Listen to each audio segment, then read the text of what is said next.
Қазақ тілінде дыбысталған әлемдік «Аватар. Су жолы» фильмі касса бойынша рекорд орнатты. Бұл туралы әлемге танымал Disney студиясының тәуелсіз мемлекеттер достастығы және Қазақстандағы ресми дистрибьюторы Меломан компаниясы мәлімдеді.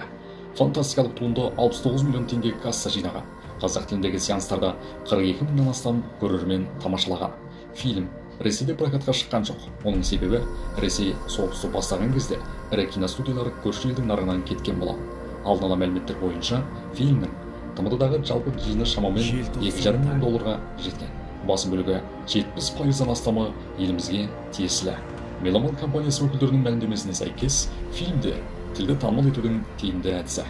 Фильмдер сөздік қорды байытуға, сонымен бірге түрлі сөз тіркеспен өрнекті қолданудың мән-мәтінін түсінуге мүмкіндік береді. Бұл фильмді екінші рет қазақ тілінен сусындау үшін көруге кеңес береміз.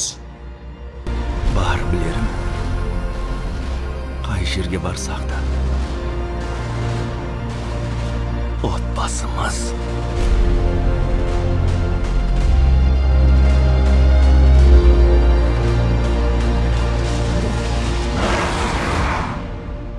Біздің қамалымыз.